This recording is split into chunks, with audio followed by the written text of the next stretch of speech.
We must quake. She could take out our globe, fringed with mountains girded by atmosphere containing the condition of our being, and all that man's mind could invent or his force achieve. She could take the ball in her hand and cast it into space, where life would be drunk up, and man and all his efforts forever annihilated. These speculations were rife among us, yet not the less we proceeded in our daily occupations and our plans, whose accomplishment demanded the lapse of many years. No voice was heard telling us to hold. When foreign distresses came to be felt by us through the channels of commerce, we set ourselves to apply remedies. Subscriptions were made for the immigrants, and merchants bankrupt by the failure of trade.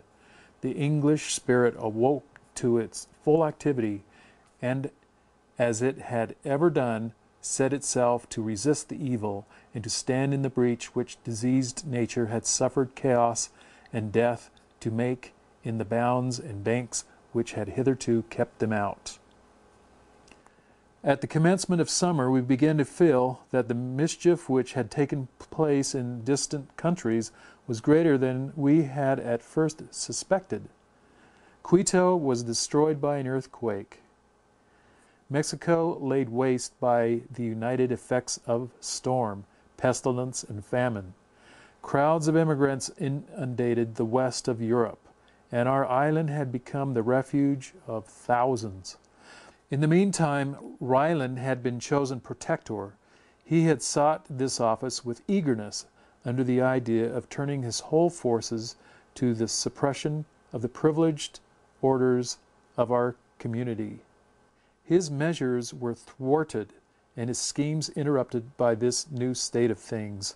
Many of the foreigners were utterly destitute, and their increasing numbers at length forbade a recourse to the usual modes of relief. Trade was stopped by the failure of the interchange of cargoes usual between us and America, India, Egypt, and Greece. A sudden break was made to the routine of our lives. In vain our protector and his partisans sought to conceal this truth. In vain, day after day, he appointed a period for the discussion of the new laws concerning hereditary rank and privilege. In vain he endeavored to represent the evil as partial and temporary. These disasters came home to so many bosoms, and through the various channels of commerce were carried so entirely into every class and division of the community, that of necessity they became the first question in the state, the chief subjects to which we must turn our attention. Can it be true, each asked the other with wonder and dismay, that whole countries are laid waste, whole nations annihilated by these disorders in nature? The vast cities of America, the fertile plains of Hindostan, the crowded abodes of the Chinese are menaced with utter ruin. Where late the busy multitudes assembled for pleasure or profit, now only the sound of wailing and misery is heard. The air is empoisoned, and each human being inhales death. Even while in youth and health, their hopes are in the flower. We called to mind the plague of 1348, when it was calculated that a third of mankind had been destroyed. As yet, Western Europe was uninfected. Would it always be so? Oh yes, it would, countrymen. Fear not. In the still and cultivated wilds of America, what wonder that among its other giant destroyers, plague should be numbered. It is of old a native of the East, sister of the tornado, the earthquake, and the simoon. Child of the sun, nursling of the tropics, it would expire in these climes. It drinks the dark blood of the inhabitant of the South, but it never feasts on the pale-faced Celt. If perchance some stricken Asiatic came among us, plague dies with him, uncommunicated and innoxious. Let us weep for our brethren. though we can never experience their reverse. Let us lament over and assist the children of the garden of the earth. Late we envied their abodes, their spicy groves, fertile plains, and abundant loveliness. But in this mortal life, extremes are always matched. The thorn grows with the rose, the poison tree and the cinnamon mingle their boughs. Persia, with its cloth of gold, marble halls, and infinite wealth, is now a tomb. The tent of the Arab is fallen in the sands, and his horse spurns the ground unbridled and unsaddled. The voice of lamentation fills the valley of Kashmir. Its dells and woods, its cool fountains and gardens of roses are polluted by the dead. In Circassia and Georgia, the spirit of beauty weeps over the ruin of its favorite temple, the form of woman. Our own distresses, though they were occasioned by the fictitious reciprocity of commerce, increased in due proportion. Bankers, merchants, and manufacturers, whose trade depended on exports and interchange of wealth, became bankrupt. Such things, when they happen singly, affect only the immediate parties, but the prosperity of the nation was now shaken by frequent and extensive losses. Families bred in opulence and luxury were reduced to beggary. The very state of peace in which we gloried was injurious. There were no means of employing the idle, or of sending any overplus population out of the country. Even the source of colonies was dried up. For in New Holland, Van Diemen's Land, and the Cape of Good Hope, plague raged.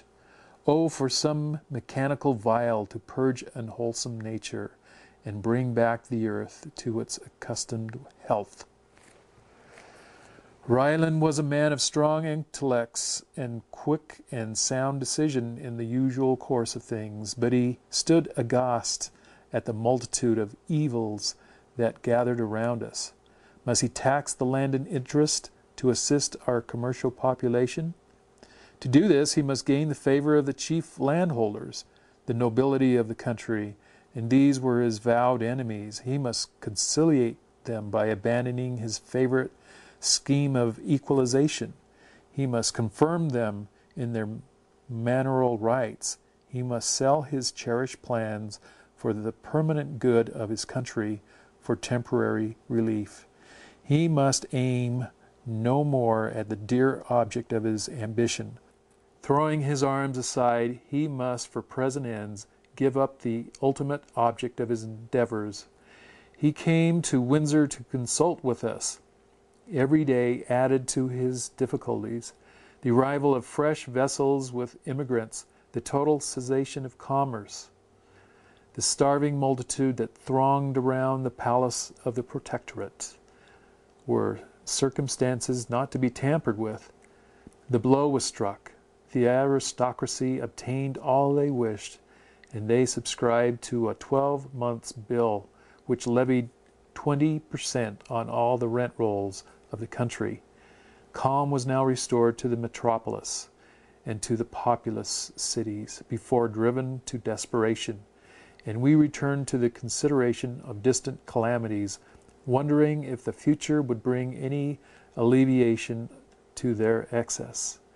It was August, so there could be small hope of relief during the heats. On the contrary, the disease gained virulence, while starvation did its accustomed work. Thousands died unlamented, for beside the yet warm corpse the mourner was stretched, made mute by death. On the 18th of this month, news arrived in London that the plague was in France and Italy. These tidings were at first whispered about town, but no one dared express aloud the soul-quailing intelligence. When any one met a friend in the street, he only cried as he hurried on, "You know," while the other, with an ejaculation of fear and horror, would answer, "What will become of us?" At length it was mentioned in the newspapers a paragraph was inserted